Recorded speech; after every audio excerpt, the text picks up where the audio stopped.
who has an authority on Indian diaspora in his writing mentioned that after the Punjabi diaspora, the Indian students followed their footstep of migrating from India to the US. And they were fortified by the immigration of arrival of political dissenters who openly advocated for India's independence during that time.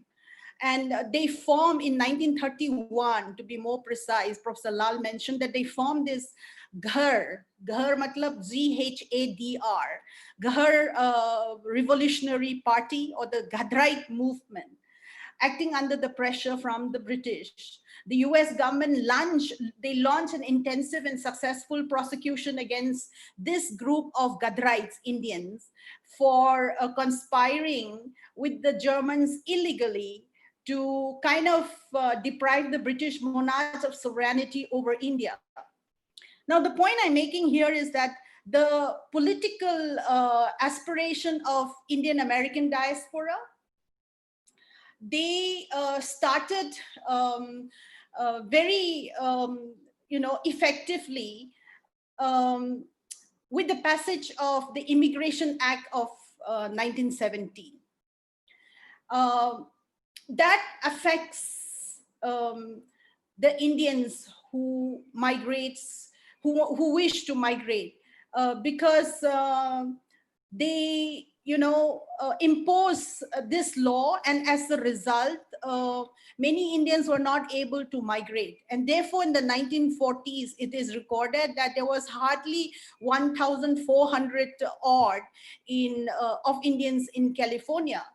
And but the Congress approved the Naturalization Act of July 2, 1946, that gives Indians the right to naturalization and also bring their spouses and children to the US. So, in a sense, I'm saying that the political history of Indians in the US started with the Immigration and also Naturalization Act of 1965, which set a quota of 20,000 immigrants from each country. Now, let me come to 1970s. In the 70s, the number of Indians have increased to 1,75,000 as per the official record. And then the efforts to preserve the minority status. By the way, Indian American diaspora are a model minority community in India, in US, because they are successful minority communities as compared to other immigrants. So they increase, in terms of their population, they have increased in leaps and bounds. And by 1990s, those who migrated till 1960s, 70s, they were busy in setting up their homes. They are busy sending their children to school, emphasizing on healthcare, accessing to healthcare, setting up businesses. So they do not have time to focus on homeland or to give back to homeland. But those diaspora who migrated in the 1990s after the economic liberalization, they went to US with H-1B visa, which is a temporary visa. They are in a much better position because they are earning 10, 20 times more than the old generations, the old diaspora. So the old diaspora were not able to focus on giving back to India as much as the new diaspora, who are mostly software engineers or medical professionals, and other professionals in hotel businesses and things like that. Now today, in 2018, the population of Indian Americans have increased drastically to 26.5 lakhs. Earlier in 2010, 8 years ago, the population of Indians in the US is 17.8 lakhs. But today, I mean, the population was calculated by the US um, Census Bureau, American Community Survey, only till 2018. So we have the data till 2018 only. Now, after 2017 and 18, there was a little decline in migration of Indians from India to US. And I also want to emphasize that there is less attraction among the Indians, the young Indians, to go to US as compared to the earlier decades. And I would point it out that maybe, they are not attracted to migrate to, most of the people are not attracted anymore to migrate to US because of the increased enforcement efforts, and also more robust vetting of applicants undertaken by the Trump administration. And secondly, the American dream, of owning white picket Beverly Hills houses or mansions, expensive cars, and comfort living lifestyles and accumulation of wealth, which American sociologist Robert King Merton mentioned in his work, does not seem to be prevalent in the dreams of many young Indians. In fact, as I said, that they feel, perhaps many Indians feel that it's now during this COVID, especially, they can work. Software engineers have much more chances of working from home than think of going abroad to the US. Now, I want to focus my second portion on globalization, localization, and de-globalization. We live in an extremely globalized world. COVID-19 is also a globalized disease. And what I would like to say is that, like Thomas Friedman mentioned, the world is flat in his book. I think this COVID-19 has made our world much more flatter. I would like to emphasize that, we live in globalized world, and but then we need to also look at globalization, in the sense how the global services and global products have become local, and then at the same time focuses on deglobalization, in the sense that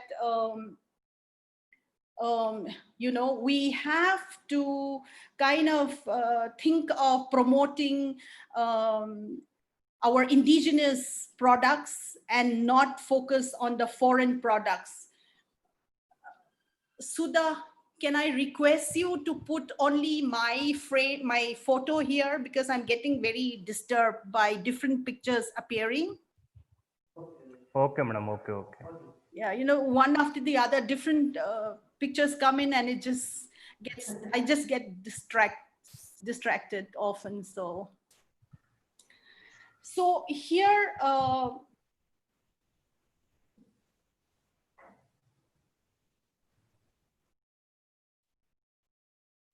I want to mention that the current pandemic has forced several countries to decline or cut off economic trade and investment, especially with our neighboring country, China, since the virus seems to have originated from Wuhan, China. And many speakers have emphasized on that, and therefore I won't talk in detail. But the indigenous slogan, Make in India, which was launched basically in 2014 by the government of India, seems to be a way forward now during this present pandemic crisis of COVID-19. because this Make in India tries to facilitate our own investment and also our own manufacturing units, enhance our skill development, and also protect our intellectual property rights and build our own industries here rather than depend on importing from other countries.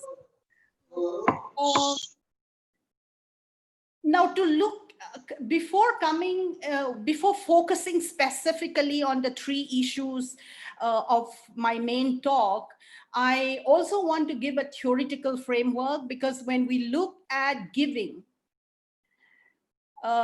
not necessarily in terms of cash, but giving in terms of skills, knowledge, giving in terms of material goods, this is associated with noted anthropologist Marshall Moore's work called The Gift. The Gift is a classic work for those students who want to, study on philanthropy and also diaspora. You will find Marshall Moore's book very, very useful.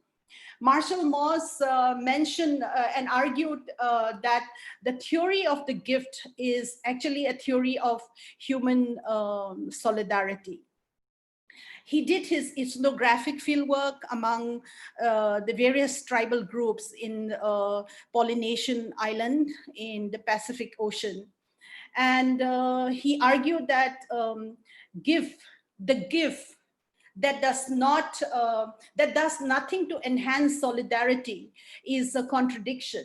And he also said that each gift is a part of a system of reciprocity in which the honor of giving and also recipient are engaged. And what Marshall Moore's talk about reciprocal gift is also prevalent in many other simple societies, including tribal societies here in Southeast Asia. What Moss argues is that in the things exchanged during the potlucks, what is potluck? Potluck is actually a ceremonial feast where these tribal people in this Polynesian island display their property and wealth, and they give away to affirm or reaffirm their status and also their prestige. What Marshall Morse pointed out is that this potluck is it is a kind of power is present in this ceremony, that forces gifts to be passed around, to be given, madam. and to return. Sorry for interruption. Middle, madam. Sorry for interruption of middle. Yeah. If you have that PPT, you can share, madam.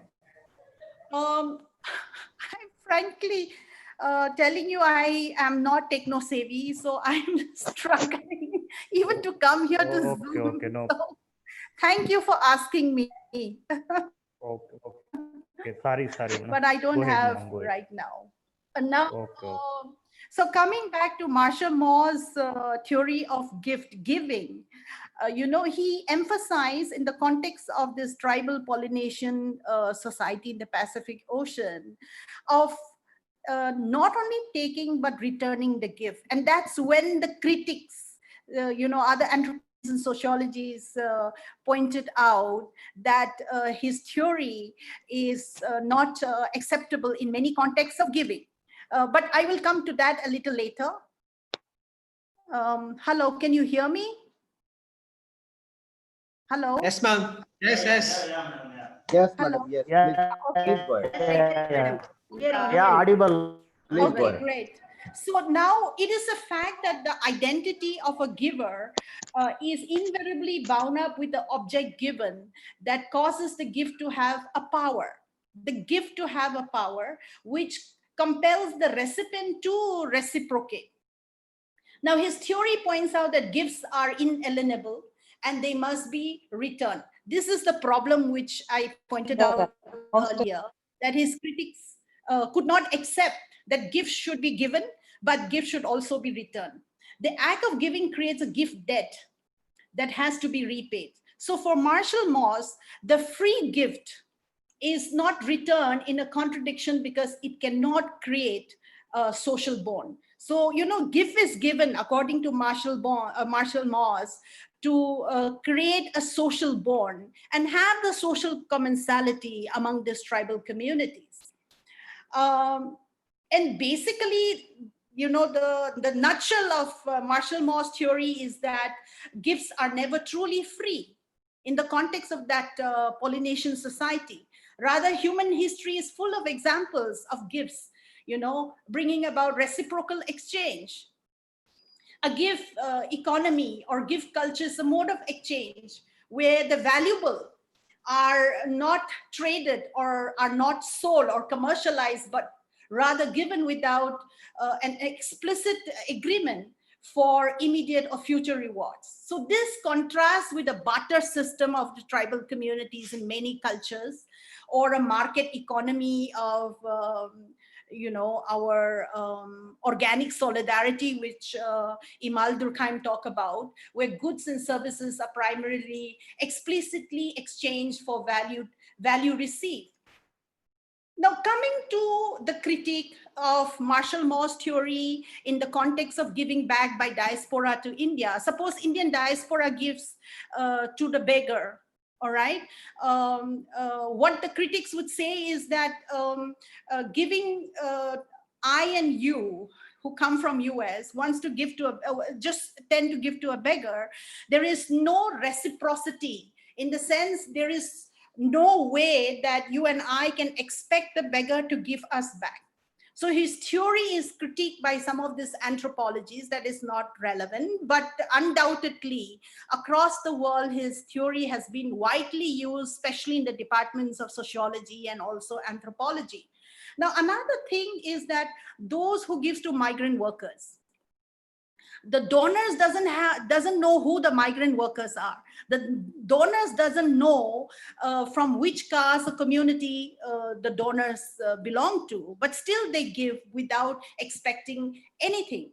Now, so in a sense, the migrant workers, the receivers, do not have any obligation to the donor who live in the US, or to the donor who's an American Indian diaspora who lives here in India now. But majority of givers, they may not have, although they may not have anything, any kind of expectation in return, but they do have a sense of satisfaction. Satisfaction in sharing their wealth. And also some of them accomplish their spiritual journey through giving. And I'll come to it a little later and explain with few more examples of the Buddhist and the Jain monks of their spiritual journey of taking free gifts, and few other gifts, because giving is becoming fashionable today. And giving is associated with status and prestige, as Max Weber talked about. Giving is closely associated with prestige and giving. All young students who are now with us here in this platform would know that probably more than 50% of givers take photographs and put up all over social media. Why? Why do you think they want to click giving of 1 kg of rice? Last month, I know of a person near my neighborhood who clicked photo saying that so-and-so, who is a big boss of our colony, gave rice and dal to the migrant workers who work in the periphery of our colony. And we are very impressed. But when the laborer ladies come to near my house, I usually hire them for some work or the other during the pandemic and pay them a little more. I asked them, so how much kg of rice and dal do you get? She said, Amma, I get only 1 kg of rice and 1 kg of dal. So you see, in the social media, they put as if they've given some 20, 50 kgs of rice and dal, but just for social media picture, they give just a minuscule amount, and they want to take, because what I'm trying to say here is that giving is associated with prestige and status, and people also crave for popularity of being generous, which is a drawback. So here I'm trying to argue that giving is becoming fashionable, and therefore some people don't mind giving, just following, others in the trade. Now, in the context of spiritual aspects of giving, giving free gifts, especially among the Buddhist monk and Jain renouncers, are good examples. The Buddhist monk and the Jain renouncers depend on the free food from the followers or from their community members. In fact, they live this celibate ascetic life of spiritual purification in search of moksha, salvation. And they practice ahimsa, non-violence, right? And therefore they do not want to harm even the microscope, kind of ants, things like ants, flies, mosquitoes. um, I mean, they are very particular that all these microcosms should be preserved, and that they are against using any form of violence against these microcosms. So therefore, they tend to depend on the food that is cooked by their community members and give them as donations, free gifts. One of the things that I want to highlight here is they go to the extent, as many of you know, that they don't even eat, especially the Jains doesn't eat even food that is grown inside, like for example, the carrots, onions and garlic and so on and so forth. So free food is associated with the moral and non-material qualities of gifting. Um, Now, another anthropologist called Marshall Salins, most of you would know, argues that generalized reciprocity is gift giving without the expectation of an immediate return. So, as I said earlier, when we think of American Indian diaspora, when they give, they don't know. Now, in this pandemic, they many of them do not know to whom their money is gone. Although in my earlier research in 2013 and 14, interestingly, I found that among the Indian American diaspora women, they give more consistently on regular basis. Like I know this group of women in Iowa City, Midwest, who told me clearly that every month they send money to a couple of students whom they showed me photographs and profile in Vellore. They're undergoing through, they are medicine students from very, very poor families. And so they send monthly gifts to the students who are from marginalized communities, from economically poor families. So what I'm trying to say is that women in an Indian American diaspora women, in my research, tend to give more regularly. Although the amounts are much smaller compared to men, and they also monitor how their money is spent at the grassroots level. They are also very concerned how their money, which they give, is utilized, is managed at their homeland. They are very, very, very specifically clear in terms of pointing out to me during the interview that they're very cautious that every dollar which they give should be used meaningfully by the intended beneficiaries and not by the third party, like what the NGOs does usually. When they receive $1,000 as donation, they have to pay the staff, they have to go for maintenance, they have to run the car. So therefore, for diesel or petrol, the money is, the budget is diverted there. So when they actually go to the villages, only 20%. John Relay, in his book by Sage Publication and Development related to NGOs, pointed out that NGOs spend money better than the government. But when I read in detail, he pointed out how only 20% of the NGOs, only 20% of the total fund given by the donors are spent by the NGOs. But when it comes to government, only 15% are spent at the grassroots level. So what he said is that NGOs are much more effective and better compared to the spending of the government.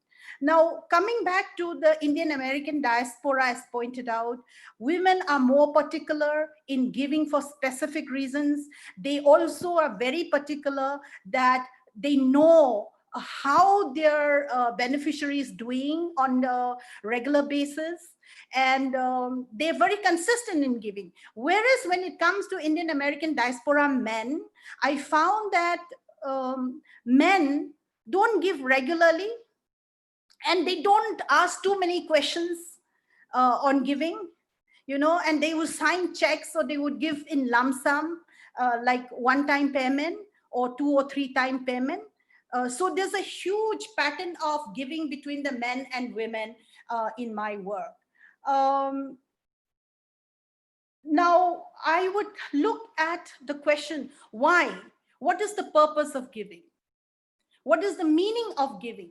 Why do this Indian American diaspora give back to their homeland and also their host country during this COVID-19, when many of them are facing financial instability?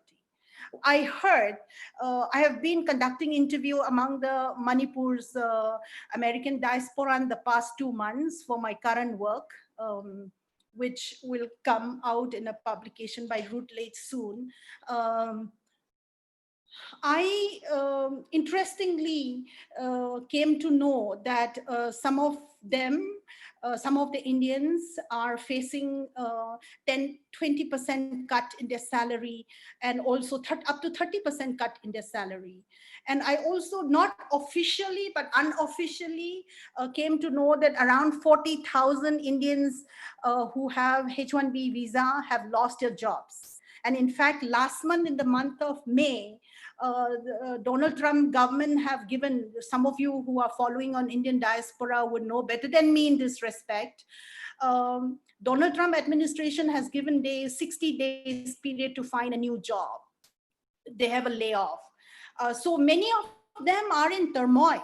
But in spite of all these challenges among themselves, the Indian American diaspora themselves, they give back to homeland. And it's very interesting. I look at 3 organizations. One is America India Foundation, who work in collaboration with NDTV. And I'm in touch with their CEO, Nishant Pandey, through email. And also one is Chicago-based NGO headed by Neha Gill, whom I met a couple of times, and I still keep in touch with her and her staff, all Indian origin women in Chicago. Apna Ghar, it's a women's based NGO. And another one is ethnic NGO called North America Manipur Association. Now, when I look at why do they give back to their homeland in India when they themselves are having challenges in their host country in US? In fact, US is worse than India in terms of the impact of COVID-19. Now, giving is not necessarily about cash. When I talk about giving, some people from other department, not sociology, would often ask me, Madam, for so many years, you've been working on philanthropy and giving. What is the big deal about it? Because they don't know the sociology of giving, right? Many of them from other disciplines doesn't know the significance of giving from a sociological perspective. Now, I want to be very clear here. The giving is not necessarily money alone. In the context of American Indian diaspora, giving time is very precious, because for the Americans, time is money. Every hour counts for them. Each in South India, especially here in Andhra and Telangana, every second person has a relative in US. So we know that, many of them has Americanized. They may look Indian, but they have Americanized in many ways, especially in terms of discipline, maintaining time. For us today, Sudha, you must be upset that I'm almost, I think, 20 minutes late. But in America, this probably is not acceptable in many universities. But thank God we are in India, and I'm proud to be in India, and I love India. Now, that is just, keeping aside, that is just diverting from my talk, but I'm coming back to the point by saying that giving is not necessarily cash, but giving is also in terms of skills. And I tell you some of the case studies that I did in terms of giving through their skills and giving their knowledge, with talk shows and giving video clippings on how to prevent COVID in villages in the Northeast, where many villages doesn't know. There are illiterate parents in interior villages, but there are women in the US who make video clipping of how to prevent COVID and how to maintain hygiene, and spoke in their ethnic languages, in their ethnic dialect, and send it back home to help. Now, I feel this is also giving back to society and community, not necessarily cash, and as I said in the beginning, time, giving your time, because for American diaspora, time is all about money. So I found that the purpose of giving back to their homeland, especially during this COVID pandemic, is that they desire to uplift their people, their own people, and they would like to see fewer death rate in India, because some of them said in America the death rate has been a horrifying experience for them to see, to watch the mass burial ceremonies, the mass bodies taken out together in a vehicle by those people in PPEs, white PPEs. So what they told me in the interview is that they wish less death rate in India. And that is why even if their salaries are cut, even if they are having their own challenges in US, and many of them are equally concerned about US and India. A few says they are more concerned about India because their families are here. Their parents, aged parents are here, their siblings are still here, so they're more worried about, but a few says they are also equally worried about the US. So the inspiration to give back are a combination of traditional concerns of family, of kinship from sociological perspective, of caste, religion, or spirituality, and also the idea of doing something good for the frontliners and also for the poor migrant workers and the needy people. See, the amount of donation may be small or big, it doesn't matter. But giving is a reflection of the desire to intervene in time of crisis like this COVID-19. It's not the amount of giving that matters, but it's the heart. Even if people give $5 or $10, I know a nurse who gave less, but she gave with so much of emotions to help, and emotions that her $10 or $20 will make a difference. So many of them give through NGOs, which is American-based NGOs or ethnic associations. And I know that people, Telugus of Telangana would give to the ethnic associations, and Telugus from Andhra Pradesh would give to Tana, Telugu Telugu diaspora of North America, or now we have Reddys. The Reddys have their own associations. The Kamas have their own associations in North America. So it's the Gujaratis, the West Bengals, the Tamils, all ethnic groups, starting from Assam, as small as Manipur, with only 500 plus diaspora, also having their vibrant ethnic associations. So people tend to give to associations, ethnic associations. Why? Because they believe that the money is not going to the hands of those who would not spend, but their money will go to the right hands. I want to give a few case studies of my recent work. Mask for all, face masks for all. I gave the title. There's a lady called Rwati Bongpui Johnson from Texas. She's originally from Manipur. As I mentioned to you earlier, my current work is on Manipuri American diaspora. So I could give you the latest latest case study from the past 2 months of my work. Now, this lady said, and I quote, "I'm making face masks at home. since there is a great need for personal protective equipment like face masks due to the COVID-19 pandemic. My first priority is to help medical practitioner. But when I have capacity, I make for others as well. Now, these nurses then distribute the face mask to other team members as needed. All the face masks have gone to the US hospitals and Indian immigrants living in US. Since many of my friends are from Manipur originally, a large portion of this face mask and surgical hats go to Manipur's diaspora living in the US. I am concerned about India, but more concerned about US because US has 1/3 of worldwide COVID-19 cases, which makes US the most affected country, unquote. Now, this lady is a trained fashion designer from India. I think she studied in some fashion institute before moving, migrate to Europe and then to US. She uses her own materials. She uses her own resources to stitch. She has a stitching machine, and her pictures are all over. The Indian embassy in Washington D.C. has acknowledged her contribution to India as an Indian diaspora. And very, very impressive. Then there's when the shops were open in the US, there are some companies who approach her and ordered fashionable masks for young school going children, fashionable masks for women and men and old aged parents. Although she told clearly that most of her face masks, which she herself stitched at her residence, is given for free in the hospitals for frontliners, doctors, nurses, and other healthcare workers. Now, second case study, liquidity. Lily Sharma, a Manipuri lady, said about COVID-19 pandemic back home in Manipur, India.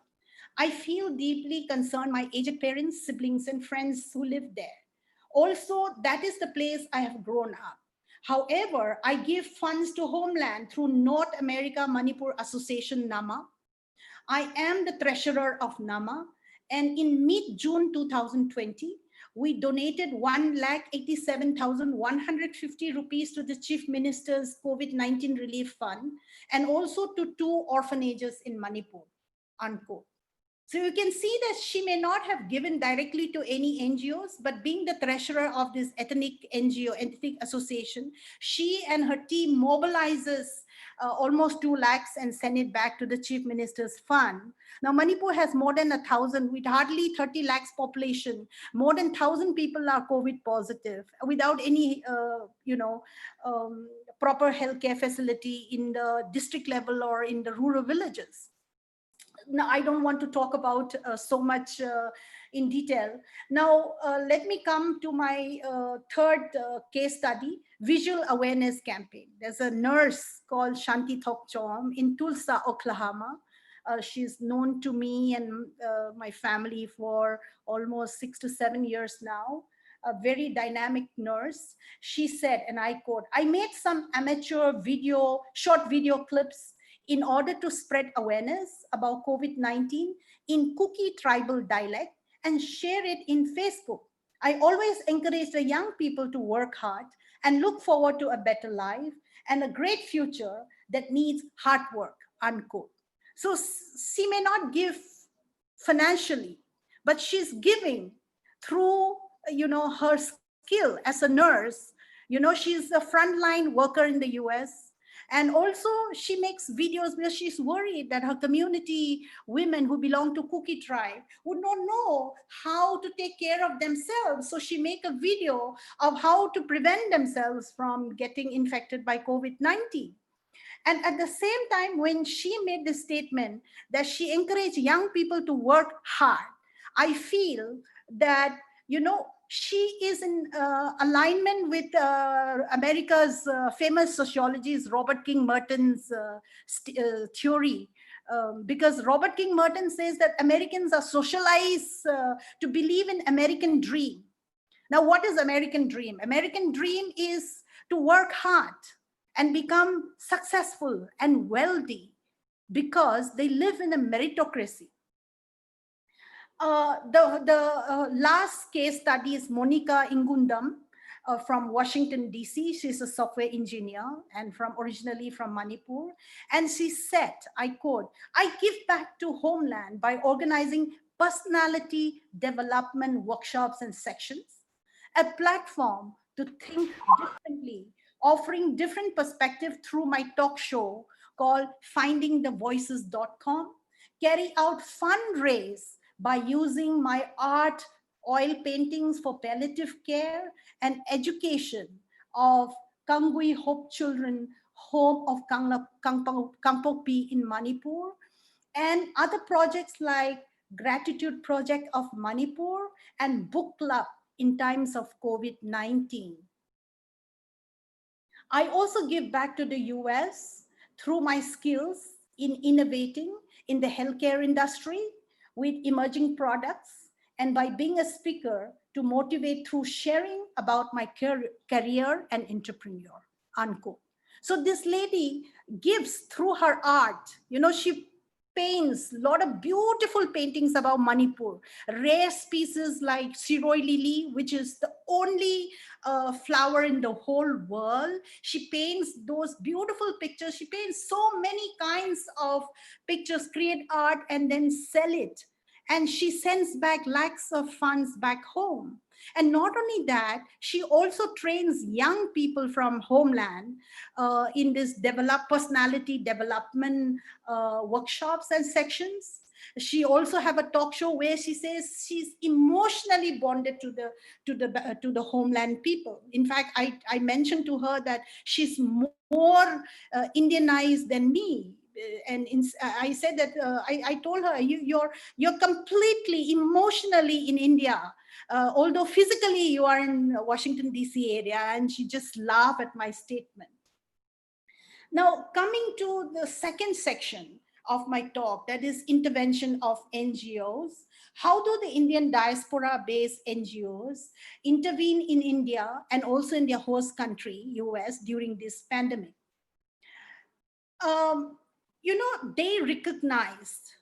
They recognize that India's backbone of economy is based on the migrant workers. And we have many speakers who already said that India's economy, especially in the metro cities, will come back slowly if the migrant workers come back from their villages. Until they come back, we have to depend on alternative of robots or other technology, which is going to be very, very expensive, and we have to face the consequences of having that kind of alternative.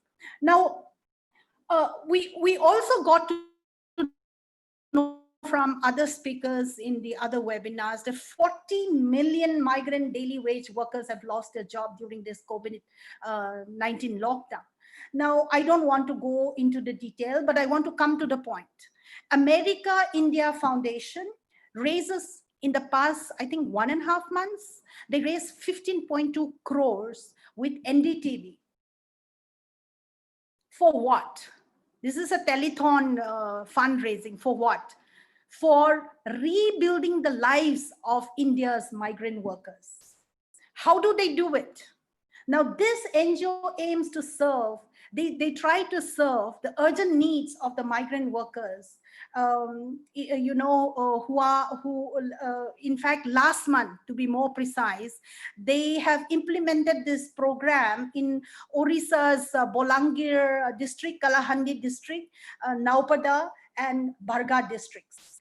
And they also implemented in this districts of Orissa, the Learning and Migration Program, which in short is called LAMP, where the children were made to study in their villages in the past 1-2 months. Another thing is that, lakhs of migrant workers from these districts in Orissa migrate to southern part of India to work in the brick kilns. And when they migrate to southern part of India, they bring along their children because their children are school dropouts or never gone to school. And the second reason is because there's nobody to look after the children in their villages in Orissa. So they bring their children here. But now, during this COVID-19 period especially, this America India Foundation have emphasized to them, have sent across the message to them through the local NGOs in Orissa, that their children can get access to education. Their children were given, the children and parents were given face masks, soaps, sanitizers, and things like that. And they've been working quite effectively. I have been in touch with their CEO, Nishan Pandey. He has been aggressively working to train the health workers of COVID-19 to work in this villages in the districts. And they provide food, they provide livelihood, a cash transfer to these migrant workers through the local NGOs. Now, another Indian and South Asian based NGO, which I mentioned earlier, is Apna Ghar, based in Chicago. And they have been they have been making connections for abused women and also their children to provide information on the impact of COVID-19 pandemic on the survivors and communities they serve in the Midwest and in the US. The executive director Neha Gill and her team, who are all mostly Indian American diaspora, were very, very friendly and supportive when I went there in 2014 to interview them. And I'm still in touch with Neha Gill. They have been fighting for social justice and gender justice and support several women in their journey of empowerment, access to food, financial aid, access to healthcare related to COVID-19 pandemic, providing emergency shelter homes to domestic violence victims and children, and also share their experiences about immigrant women receiving insensitive and unfair treatment from medical professionals during this current COVID-19 pandemic through social storytelling in the YouTube videos. The third is the North America Manipur Association. There are, as I said, around 500 plus Manipur's American diaspora, and they are a young diasporic group, and most of their children were born, were still very small, and so they are doctors, nurses, engineers, researchers, professors. So they are mostly skilled workers, hardly, and few Christian theologians also, and pastors in the US churches. Now, they have been mobilizing funds among themselves and were able to send cash to their homeland, to the Chief Minister's COVID-19 Relief Fund. As I mentioned earlier, they sent almost 2 lakhs, I think in the mid-June. By around 15, 16 June, they have sent cash. They also, provide skills and knowledge through social medium to the people back home, to their homeland, and they're very, very passionate about what is going on. They keep track of daily COVID-19 rate, and they debate how to curtail it, what is the way forward, how would be the post-COVID society, how would the post-COVID-19 society would be. I mean, they are really concerned and they're interested to rebuild society. They even talk about the dream of rebuilding their homeland. The last point, and I will wind up in 10 to 15 minutes, Sudha. Challenges in giving.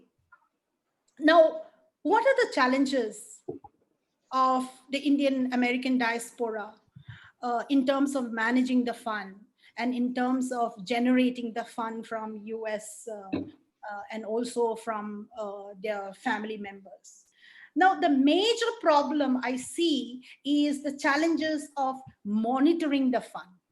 Earlier, I gave a brief example of how in Iowa City, a group of Indian origin women, they give on monthly basis to these medical students in Vellore, and they keep track of their progress, whether they pass the exam or not pass the exam, whether they have good health or they have health issues, and about their clothing, about their stay, and these women even told me that they plan to mobilize fund to bring their students to US for further training in MD or further, nurse training. So the problem is monitoring. Now it's more difficult. And another important point I want to draw your attention is that in terms of monitoring earlier, the Indian diaspora, whom I've been associated very closely in the past years, told that whenever, and I tell you, 90% of Indian diaspora who gives back to India come and visit India at least once a year, or if not, 2-3 times a year. And I tell you, they make a point to visit their beneficiaries. They make their point to talk to their beneficiaries.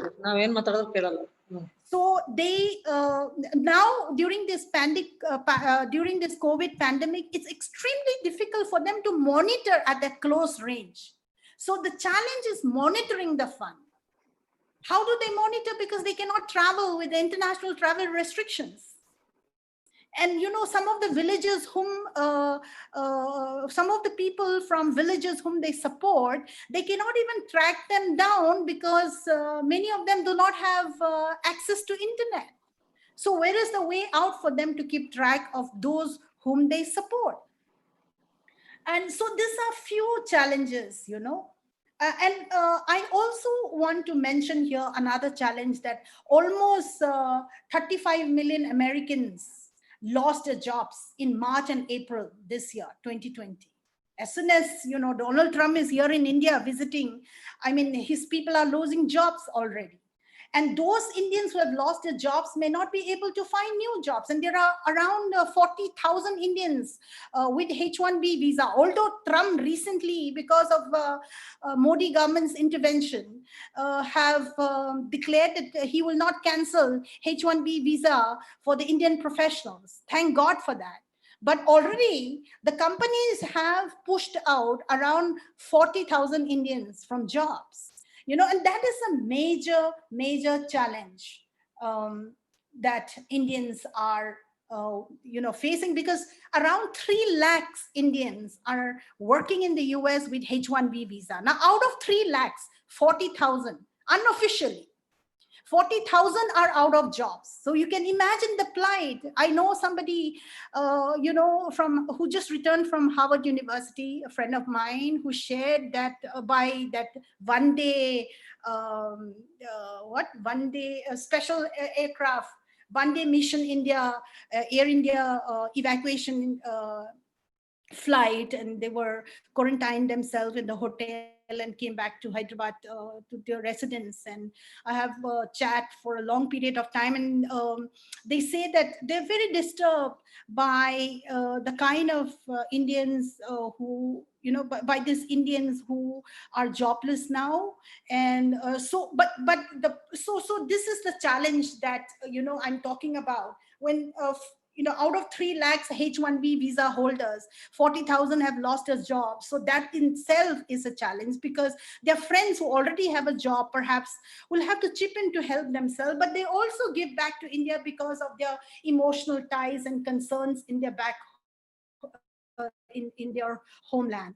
Now, the question is, how many of this new diaspora could afford to sustain themselves and their families during this pandemic, since many of them are suffering from salary cut? I mentioned to you in my lecture earlier that some of them face 10% cut salary, some of them 20%, a few of them 30% salary cut, and also 40,000 lost jobs. Now, how could they afford to sustain themselves and their families? Is a big question. And another thing here, the challenge is that healthcare is very, very expensive. And most of you know the amount of investment one make for health insurance.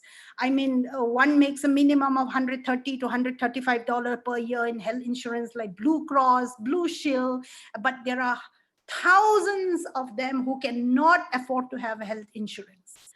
And even if people have health insurance, they still have to co-pay around $10 in the university hospitals and outside, and for medicine also, there are certain medicines that does not cover under the insurance, so people pay high prices. So you can imagine that during this pandemic, if they fall sick, it's just that their whole life saving will go down the drain. And this is the situation we are seeing among the Indian American diaspora. In fact, I came across this example of a couple in New Jersey who have booked a ticket. They spend, I think, 1,400 odd per ticket for both of them. But their two children who are born in US, who are US citizen, are not allowed because of this restriction, to board a flight and enter India. Only the parents can come back to India, but the children cannot come back.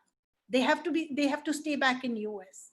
I mean, what a tragedy, what turmoil and trauma they must have gone through as a parent, and also for young children. And I heard about the single mother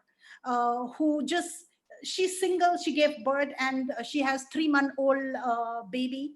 And she was given the ticket to go fly back to Ahmedabad in Gujarat.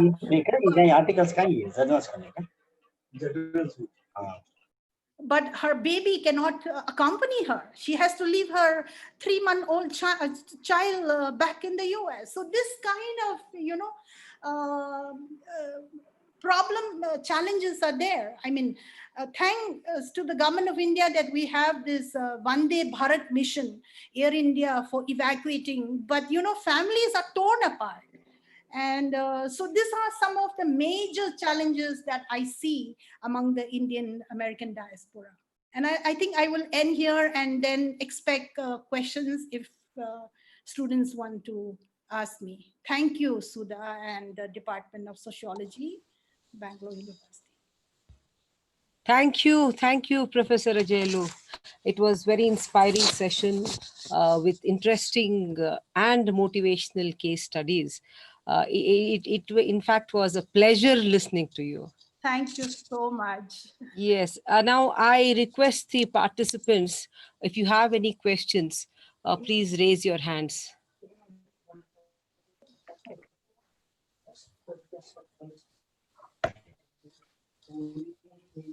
Yes, Apurva Day. Apurva.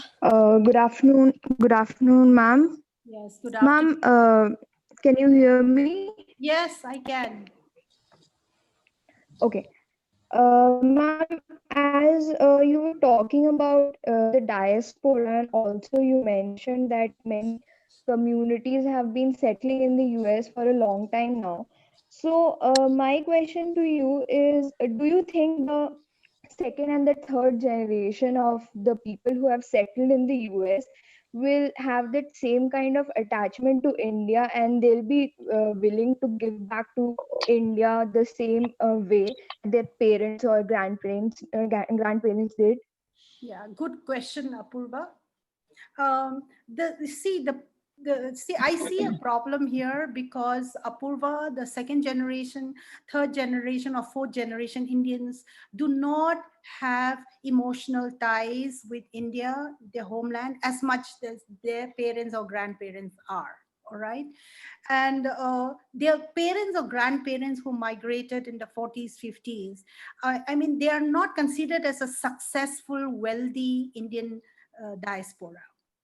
Okay, if you had listened to my lecture in the beginning, I clearly mentioned that the successful Indian diasporas are the ones, especially who migrated after 1990s, after the LPG, liberalization, globalization, and privatization, yes, and the growth of software industry. So this, and who are these people? These are the people with H-1B visa, NRIs, non-resident Indians. Not PIOs, They are not the ones who have stayed there for 4-5 generations. They are the ones who migrated from India after getting trained in IITs or IIMs and, many other institutions here, prestigious institutions. They go there as software engineers or medical doctors.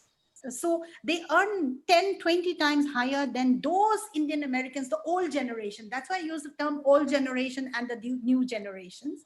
And in coming back to your specific question, these children, second generation, third, fourth generations, they don't have much emotional ties, except a few of them who are keen to see their parents or grandparents, family, relatives, or villagers. Not many of them are not able to have that kind of strong emotional bond with their home. Am I able to satisfy you? Yes, ma'am. Apurva? Yes, ma'am. Absolutely. Thank you, ma'am. Uh, Hello. Ma'am, I have one question. Shall I hello. ask? Hello. Hello. Yes, I'm Sangeeta Pandey. Hello, ma'am. Yes, please. This is Sangeeta Pandey from Gorakhpur University, madam. Okay. Okay. Do you remember me, ma'am? You came here. Yeah. Okay. We have so many friends in Gorakhpur University. Yeah. When Indian diaspora, madam, reflects more, it is attached to those people who are attached to Indian philosophy. I Uh-huh. find the Dan concept, which is found in Gita, Yes. they are practicing dharma. Yes. I feel so. Yes. Because there also, when you were telling ki dana, they are giving in form of not only in form of money, knowledge in this COVID time, whatever they are giving, they are totally practicing. They are true in following true Hindu philosophy, I think. Uh-huh. And the generation which is more related to Indian ideals or Hindu culture, they are more related to this concept of giving, Uh-huh. whatever they are giving.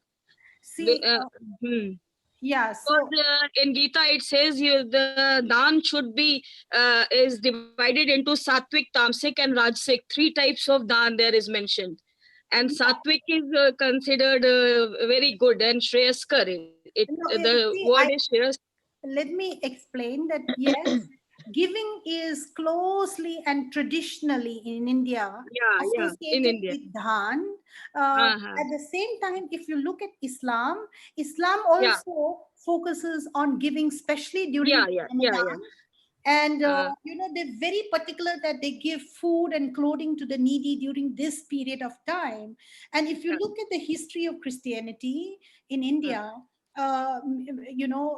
Christian organizations, starting from Mother Teresa's Missionaries of Charity in Calcutta, they have been doing yeoman's job in terms of giving free services and food, livelihood, and shelter to those who are untouchables yeah. and those who are excluded people, those who are marginalized.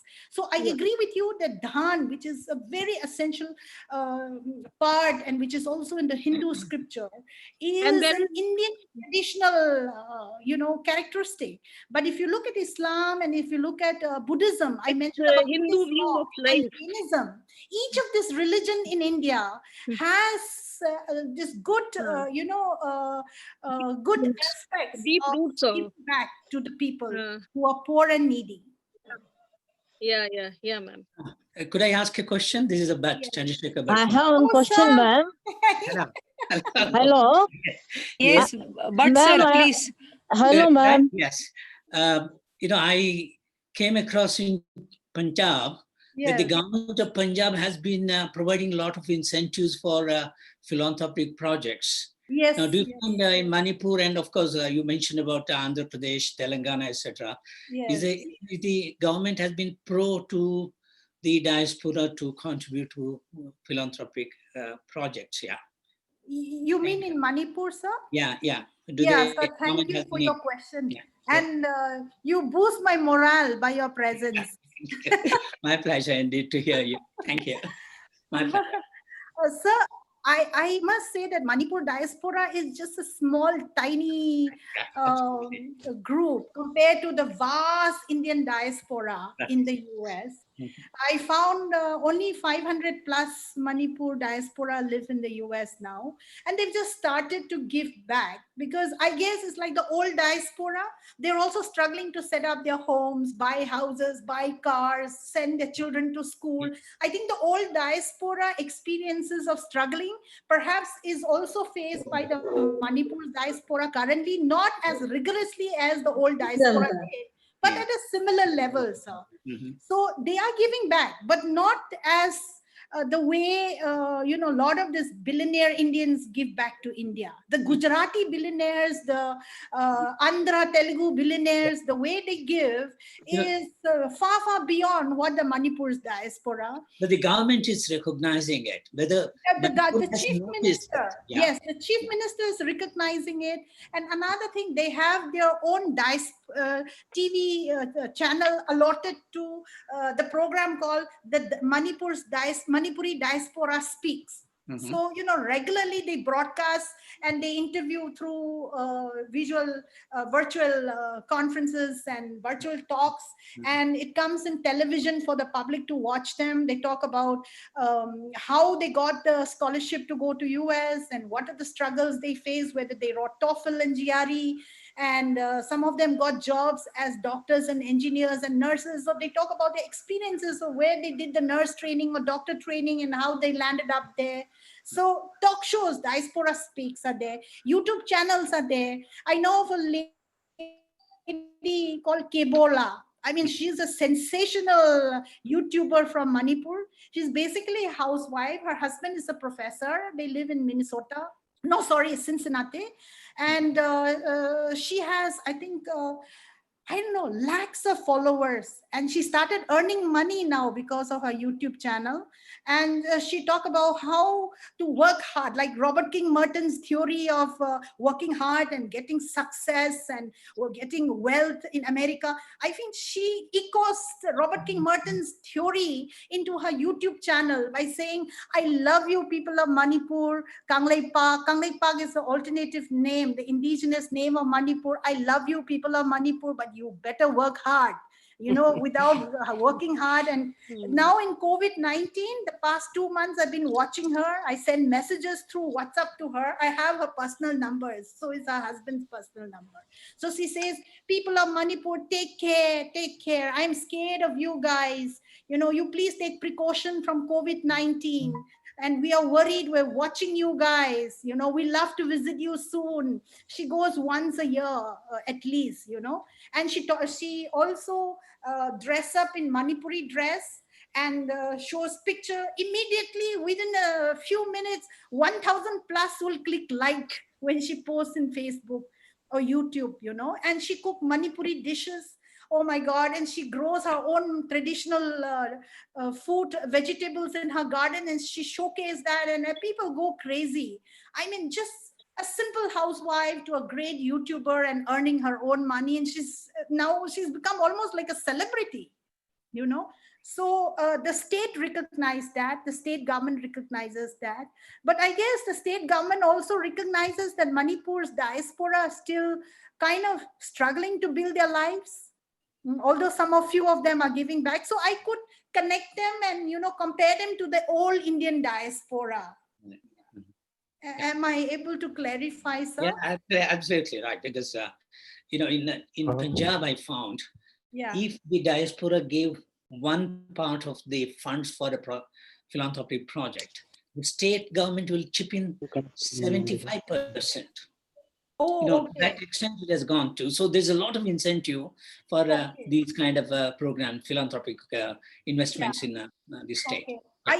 Yeah, I guess I will have to talk to them. I'm talking to the president also, one of my respondents. And Raj is his name. And another thing is they also have been having you know, online meetings, conferences with the entrepreneurs in Manipur, how the diaspora can give their knowledge and skills to the entrepreneurs back home in their homeland and build up the state together with the diaspora and the state government. That they have been doing for a couple of years. And 2017, if I'm not mistaken, the government of India, Ministry of External Affairs, you know very well, almost all of them, sir, they've sent an invitation to the Manipur's diaspora to join the Parvasi Bharate Divas and make a presentation of how they can involve in the economy of their homeland. So one of their representatives came to India during the Parvasi Bharate Divas and presented their vision of how to rebuild their homeland. I think marvelous. Thank you. Thank you very much. Thank you. Thank you, sir. Yeah, we have Sampath Kale, Professor Sampath Kale, sir, from TIS Tuljapur campus. He wants to ask a question. Yeah, sure. Thank you, Dr. Sudhaji, and thank you very much, ma'am. It was very comprehensive lecture, and you have. Hello. Yeah, am I audible? Yes, please go ahead, sir. Yeah. Thank you so much. It was an excellent lecture, ma'am. Okay, and bringing different perspectives and the intersectionality, and I'm really amazed. Okay, and it was very nice, madam. I don't have any direct question, madam, but I have a couple of observations. Okay, based on this, because see, India is getting a lot of funds from USA, and there are a number of international organizations, and especially the donor organizations are contributing. But in the last 10 to 20, we can say the last 2 decades, that funds or maybe the fund flow has been shrinking, and that has been diverted to the neighboring countries and all other places also. I think that is the something I think that we are worried about all those things. And in the context of maybe the expenses that they have been spending on different activities, such as the social welfare activities and all those things, madam, that has increased up to 60%, not just maybe 20%. Okay, because the community contribution is increasing day by day. The voluntary work has been increased, okay, in last 20 years. If you see the Shashi Ranjan Pandey's book, or maybe the John G. Somers Empowering the Oppressed book, or Kathy Sridhar's contribution, okay, in India, especially from US to India, okay, has been immensely helping to the human rights movement, social justice, peace and welfare, and so many other things also. I think the NGO has contributed a lot in last more than 2 decades also. I think this is that I wanted to highlight here.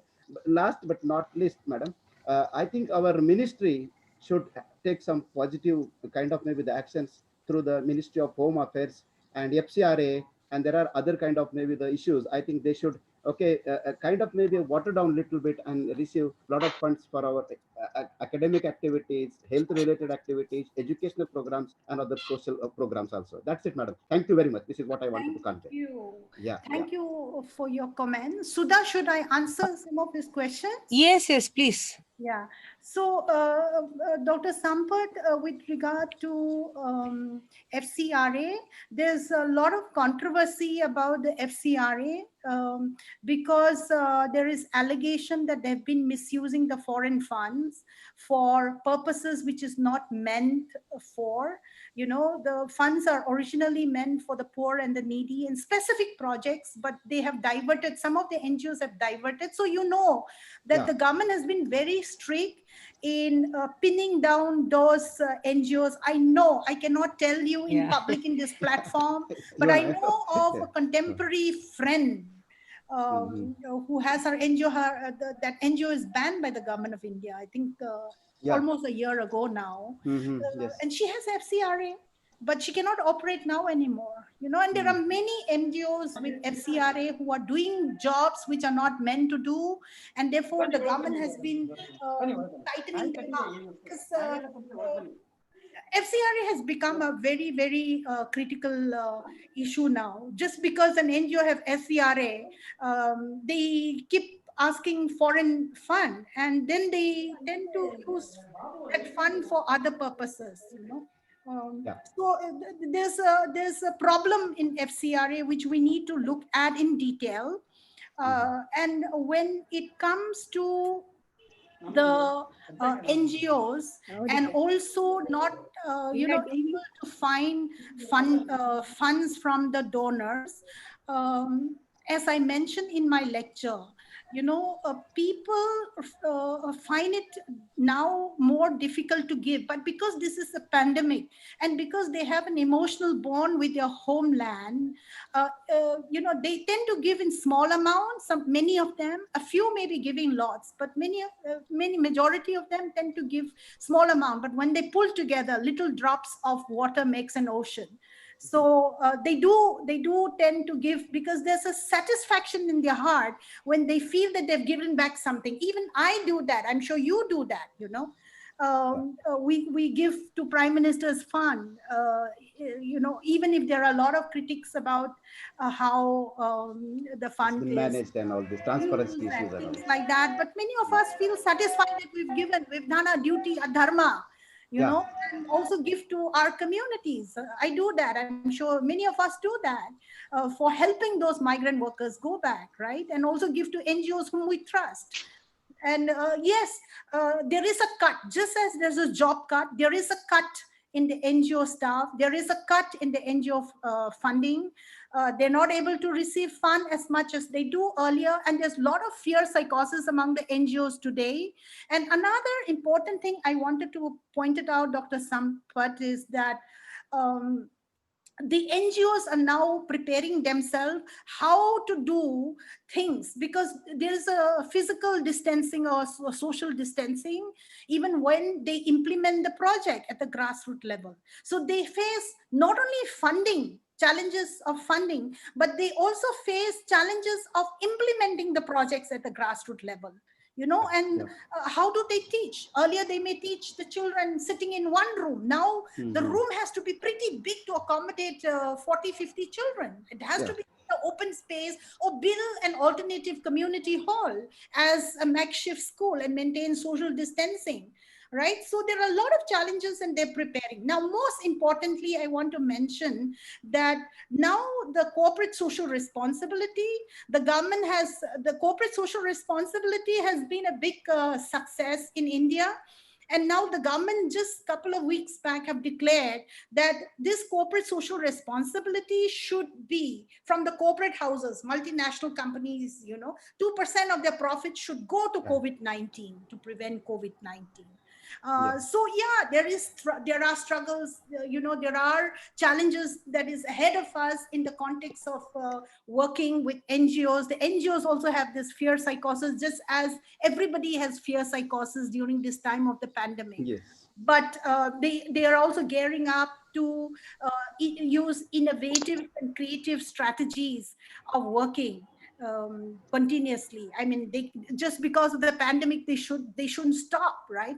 They have to take the challenge of the pandemic and go ahead and find new ways to handle the projects at the grassroots level. Am I able to answer your Absolutely, absolutely. Thank you. Yeah, I would like to add something, Yes. Ajaylu. Kale sir, you were talking about the diaspora's contribution in the education. But I think with the Pravasi Bharatiya Divas, the MEA is working towards it, not just in investing in industries, but also with the health and education sector. But that's a good beginning, but there's a long way to go. Yes. Absolutely. Thank you, sir. Thank you. Thank you. We have Sanjay Kumar wants to ask a question. Can I add, Dr. Sudha, now to this point because of the NGO discussion? Yes, please. Congratulations, Professor Ajay Nyomai. Thank you. Beautiful, very good presentation. I'm Dr. Meera from the University of Mysore. We haven't met earlier, but we should meet. Yes. It's very interesting, because the same time, this same month last year, I was visiting the US for 3 months, invited by Princeton University and few universities, and I was about to meet Neha Gill. Oh, really? In fact, we just missed. Yeah, because I mean, of course, I met her staff at Broadway, and of course, the Michigan University. Cool women. Very, very. I think you brought out very beautifully the work that the Indian diaspora has been sharing. Because I can see, in fact, that's one area which I'm also very interested in, particularly their work with women, violence against women. Yes. There's a large area that's been it's been working a lot on that area, and very well, women who are dependents on H-1B visa are at a real loss, and they could be professionals who may be housewives and suddenly are powerless because of if they are in a violent marriage. So one of the aspect which I studied there while at the US, because it was a invited lecture series, and I found that Tana, for example, the Telugu diaspora is doing immensely a whole lot of work. And even Manipur group, I mean, you brought it out very well. Yeah. I Thank was you. able to interact with a small group of Manipuri, young youth and women and girls. They're so attached to the homeland and doing Yes. so much already. Yes. They are struggling. They don't have a proper house to stay. They are Yes. still struggling, some of them, but they're contributing so much to the Indian diaspora, and Yes. the patriotism. And I think there was a discussion about the religious angle, but I must say that every religion professes giving, every Yeah. religion. And you Yeah. said it very well. You really elaborated very well. One question I was actually having, I have actually put down few questions in the Uh-huh. chat box, but I think Okay. one thing about the NGO sector I felt was that NGO sector is one of the area, the groups which have actually gone out in response to COVID during our. We have seen that. You know, Thank you. it is literally now even the government recognizes that Yes. because of few rotten apples, you can't throw away all Yeah. the NGO sectors, Yeah. because it is not easy for us to. I know it's very easy for us to say this was not okay and that was not okay, but the Yeah. kind of work that they are doing. Yeah. And I would very much appreciate, and I'm in agreement with Professor Kamti, who spoke from the Tata TIS campus. It is very true. It is not 20% which is going to the field, because if the same book which you're talking about, the Jean, the Yeah. same book very clearly says how even sustaining the third sector, that is the Yeah. NGO sector, is Yeah. so important, because the NGOs themselves employ the most marginalized often. Yeah. The most marginalized. If they're working with the tribal, or if they're working with the Dalit, communities, very often it is they who are employed. So when we Yeah. say money is going towards the maintenance of NGOs, then Yeah. even that is going to the community. So we Right. must understand that institution needs sustenance, Yes. and you have been very beautifully looking at this, and I just saw this contradiction, one small contradiction, Yes. which Please. I felt is very important. I want you to tell me, what were your study showing about diaspora response to safety of women and children and the gender dimension? Can you please elaborate? See, when I look at Apna Ghar in Chicago, um, Mira, I Yeah. found that, they kind of not only confined to Indians, South Asian women, but they're also giving services. When I walk into their office, I remember I had this preconceived notion that there will be all Indians and then Sri Lankans, Bangladeshi, Oh no, no, Pakistani. yeah, But I walked in yeah, and I find Filipinos who look like yes. me. And I'm The like, what the heck are they doing here in this No, office? did you see the even the receptionist? I mean, the front Yeah, office yeah, is, yeah, I forget her name. I'm not she's remembering. from Beautiful, East Asia, very warm. yeah. So all Yeah. Filipino women, and one Filipino lady was sitting with her baby girl, 4 5 years Yes, old girl, and she's a domestic violence victim, and she comes regularly exactly. for psychological counseling. And Yeah. then I saw even the blacks from Nigeria, blacks from Ethiopia, and other countries. And I told Neha and the team, I thought I'm going to see only South Asians, and here you have all colors of people. They said, no, this is open for all groups of Yeah, it's Apna Ghar for everybody, she says. even the Apna Ghar. Afro-Americans. Yeah, Yeah, yeah. Afro-Americans. But And how is the situation post-COVID, Professor Ajay? yeah, How is it? post-COVID, that's what I'm coming to. They're facing problems, especially those who belong to the minority communities. They're facing Mhm. problem because the healthcare professionals in the hospitals, they're not treating them properly. Oh, yeah, yeah, There's a This lot. group of women from South Asia and other parts of countries, the immigrant Mm, women, they're not given mm. attention by the healthcare workers in hospital. And that's when these NGOs like this Women's Apna Ghar comes in to fight for them, saying hello. They have, in Exactly. fact, Neha Gill and the group has taken out protests in Chicago, in the heart of Yeah. Chicago, with banners all over, and she sent me pictures also, and they're protesting, saying that everyone in America has equal rights, that nobody, based on their ethnicity or based on the region they come from, they cannot be discriminated for COVID related treatment. So they are raising the voices, Dr. Meera, very powerfully, and the media is fully in support of Apna Ghar because they have a long legacy of good work done for the women, marginalized women, that also in the heart of Chicago and also other Chicago is yeah, it has a background actually of notorious. So, I mean, during this COVID, I mean, they are intervening in such a way that no other NGOs can come. There are other NGOs who are scared. NGO staff were scared. They have fear psychosis of meeting these women at one-to-one level. But then Apna Ghar has been very fearless. And thanks to these fearless women, the brave women of Indian American diaspora. Yeah, thank you. Thank you. We should be in touch. Thank you. Yes, we should discuss further. Yes. Can I take one more question?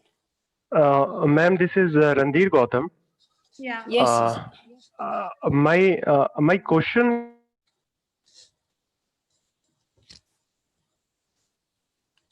I can't hear Sudha. Yeah. I think Randhir, please unmute. Can you hear me, Ajaylu? Yeah, I can hear you clearly. I cannot hear him. Yeah, I think there must be some problem with Randhir. But we have another question from BT Naik. Yeah. BT Naik. I can hear you, Sudha, but I can't hear him. Yeah, I think there is some problem with his connectivity. Is BT Naik here? Maybe they should unmute themselves. Yeah, I've told him. Oh, but I can't see him on the screen. Am I audible? Yes, yes. Okay. My name is Randhir Kumar Gautam. My question is with reference to the role of ethnicity and its unique practices in relation to diaspora communities. So how this deep feeling of nationality has contributed to the perception of diaspora populations by host societies and helped shape wider questions of citizenship and a sense of belongingness. Yeah. See, when it comes to Telugu Association of North America, they have been working for so many decades. It's not a new ethnic organization, but it's one of the oldest organizations in North America. And they also have their own kind of challenges, in the sense that after the state of Telangana and Andhra Pradesh are bifurcated, even their association is also bifurcated. And now in recent few years, they've again, as I mentioned in my lecture, they've bifurcated on caste lines. Redis would have their own associations, the Kamas would have their own associations. But the issue is that they maintain their ethnicity and identity. And as somebody mentioned, they've been doing very, very well in terms of giving back to society. They've been helping people. There's a shootout of Telugu diaspora in America. And, there are a lot of people, young Telugus, who've been killed in America, software engineers and other skilled professionals. The dead bodies are brought back by the intervention of this ethnic association. So their presence are felt in America. I mean, the US consulate in India would, send across a message to these ethnic associations to intervene. Are you with me? Hello? Yes, I think he's there. Yeah, so when there are crises, hello? Yes, ma'am. Randhir, see, when there are crises, the US government and officials would contact these ethnic associations, which means the presence of ethnic associations in the US is very significant. The US government officials will probably not go directly to contact the individuals, but go through ethnic associations. So there is power and authority that is involved in the hands of this ethnic association. And in a way that also asserts their identity in the US, in their host country. Am I able to answer you? Yes, yes. Thank you, ma'am. Okay. Yes. Do we have any questions more? Yes. One question. Hello. Yes, please ask. Please I'm ask. Shahina from Maharani Arts College, ma'am. You explain how the Islam is doing good work in giving money. So in Islam, it is mentioned that if we give money from right hand, it should not be disclosed to the left hand. Yes. Such was the instruction which was given in Islam. So we are doing well. I read in newspaper yesterday 2 examples. One Azim Premji and then one Irfan Razak, the managing director of the land developers. They have donated crores of rupees without the knowledge of the people. That was learned by the police commissioner of Bangalore. He went to their offices and he felicitated to them. Such kind of work we should do by all the NGOs. Thank you very much for your good explanation, ma'am. Thank you for your comment.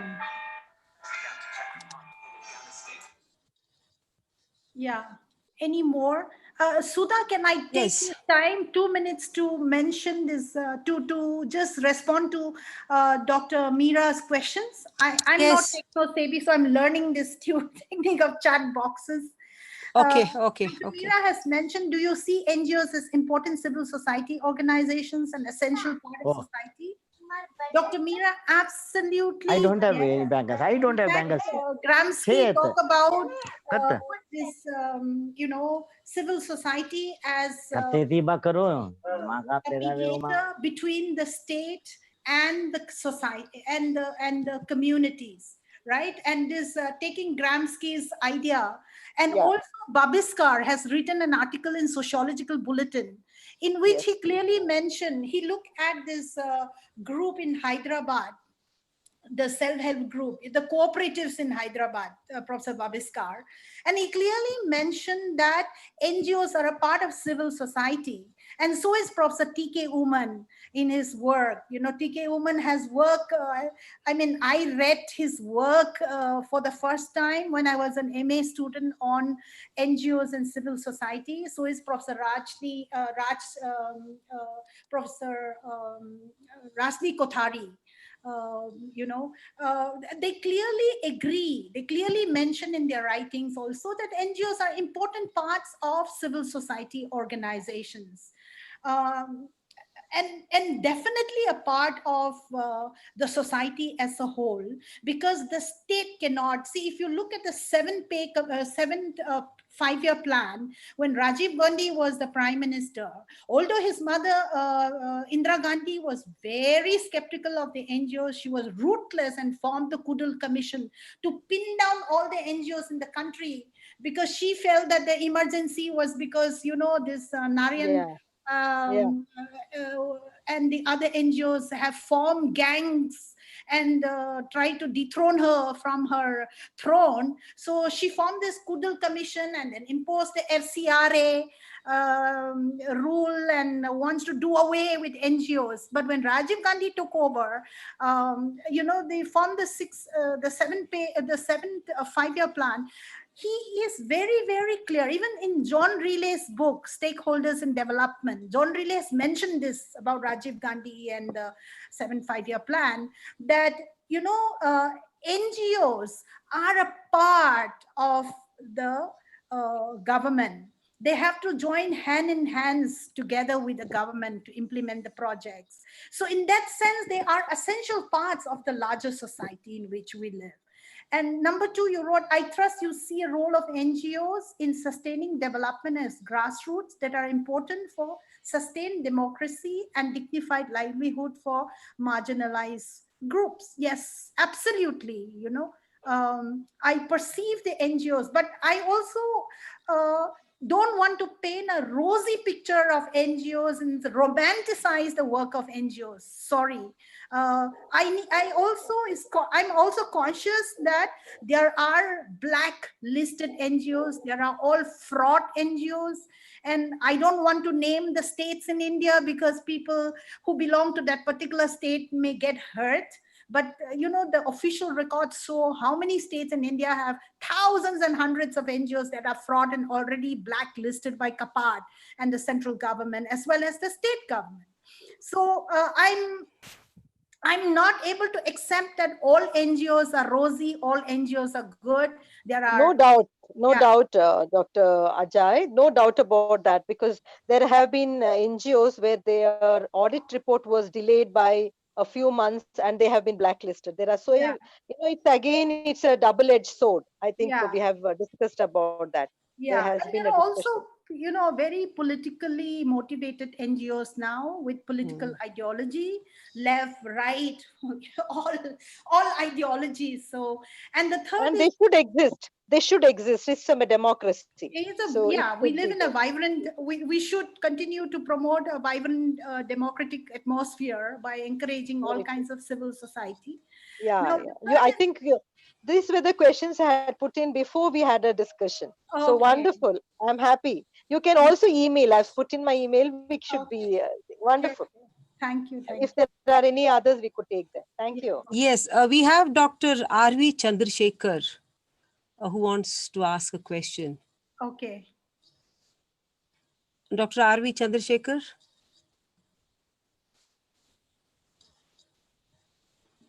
Maybe left. Dr. R.V. Chandrasekhar, are you here? No, I think he is not. Left. He's not. Yeah, I think he's left. There's one more person who's raised her hand, B.T. Nayak.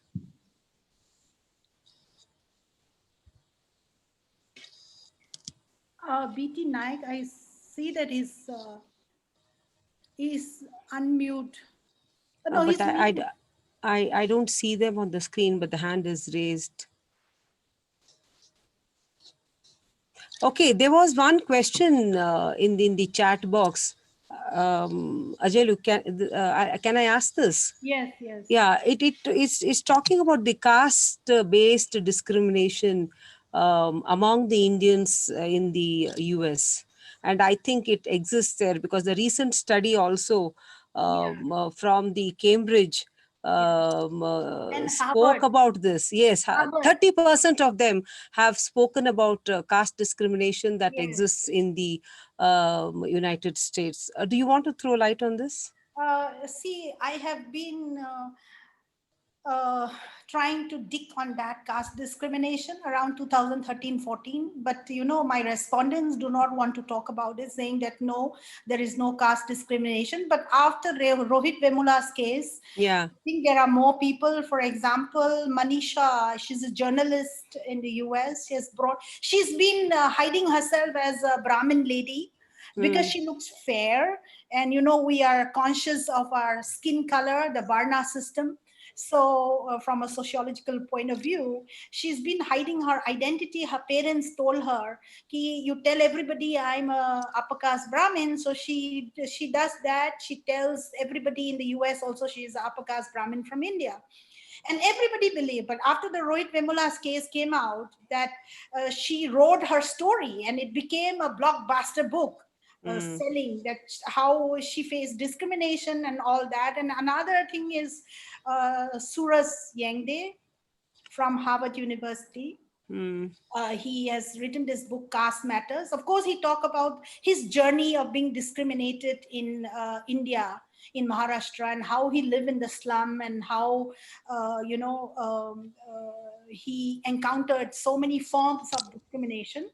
But there are few people now, the Dalit intellectuals in the US, who are still a minority among the Indian American diaspora, but they form a kind of network with people like Suraj Yende, who's very vocal, right, in Harvard University. I mean, they form a kind of network among themselves and now trying to debate about how discrimination, we carry our luggage from India to US. Correct. We cross oceans and mountains and rivers, and that's what they're trying to say, that all the Indians have some baggage and that there is certain kind of discrimination. Since I have not done an empirical fieldwork, I feel I'm not an authority to speak on their behalf.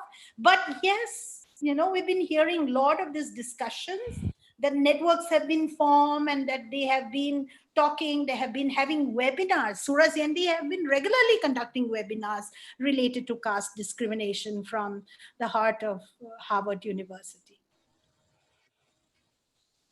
Thank you.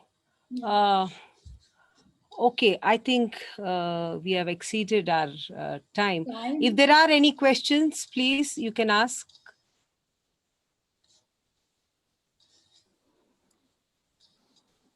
I see 4 participants raise hands, but I think they have to unmute they have to. Maybe if you can call out their names. Yeah, Kale sir, you've raised your hand again. Hello. No, madam, Yes. I have done. Yeah, yeah. Thank you. Okay. Thank you very much. Yeah, Dr. Jayashri. Yeah. I'm Dr. Jayashri Deshmane. I want to ask a question, ma'am. I'm from Karnataka University, Dharwad. Yes. Namaste, ma'am. Namaste. I want to establish the NGOs, so I want your suggestions how it will work out. Oh, please send me a separate email for that. I will give you free consultancy. There are many academicians in my university, Dr. Santa Sinha. She has a very Santa Sinha is very popular. Santa Sinha, yes. She Madam, got you are a good friend. Award for her NGO in Hyderabad of uplifting thousands of children to school, marginalized children to school. And now there are professors who look at NGOs as a very profitable venture, not satisfied with the professor's salary, I guess. And there are few people who wants to do good for the people. You know, they feel university college teaching has become a mutant activity and they want to serve the people. So, you know, the purpose is different for each individual. Yeah, but you are please so write successful, to me, Dr. Jayashri. I can help you with my limited knowledge. Although I don't have don't say limited knowledge, madam. You are so successful in your life. Even I want to get success like you. I'm Thank too you. much Yes, inspiration. so be it. So be it. Yeah, you are so inspiration to everybody in this session. Your session was very informative, very good. I liked and very much I impressed by you. Very much. Thank you so much, Dr. Jayashree. Yeah, thank you so much. Thank you. Namaste. Okay, so we come to the end of this session. Yeah. I think we can, there are no more hands raised. We can conclude. I now request Dr. Venkatraman to propose the vote of thanks. If you can please share Ajay's email ID, it will be very useful. Yeah. That will be, I think everybody is asking Yes, that. yes, I will do that. They can be in touch with her. Yes. Thank you. All the best. So good afternoon, everyone. Hope you all have a very good session. It's my immense pleasure to propose vote of thanks. I extend my sincere thanks to Professor Ajaylu Nimai, Center for the Social Exclusion and Inclusion Policy, University of Hyderabad, on behalf of the organizing committee and the participants. I also express my gratitude to accepting our invitation and making us think in many directions through your thought-provoking lecture, madam. The session was enhanced our depth knowledge on topic Indian American diaspora challenges in managing aid for homeland. Thank you, madam. Thank you again, one and all. Thank you so much. Thank you, Dr. Venkatraman. Thanks a lot. Thank you, Professor Ajaylu. It was excellent and a wonderful session. Thank you so much. Thank you very much, madam. Thank you very much, madam. You have given very informative and we are taking feedback very much. Very good informative, very good information and current affairs you have given. Thank you very much. Behalf of Bangalore University Department of Sociology, once again, thank you very much, madam. Thank you, madam. Thank you so much. Ajaylu, can I share your email address on the chat? Please. Yes, please. Yes, I shall do that. Thank you so much. Thank you, participants. Thank you. Namaste. You were wonderful. listening for more than 1.5 hours now. And our next session begins at 3 o'clock with Professor A.K. Sharma from IIT Kanpur will deliver a lecture on urbanization. So we meet at 3 in the afternoon. Thank you so much. 3:30 we are giving the feedback format also. Thank you. Yes, Thank participants can Thank fill you, the madam. feedback form, and only after filling your feedback form you will get your certificates. So please keep that in mind. If you don't fill the feedback form, you will not get the participation certificates. Thank you. Thank you very much.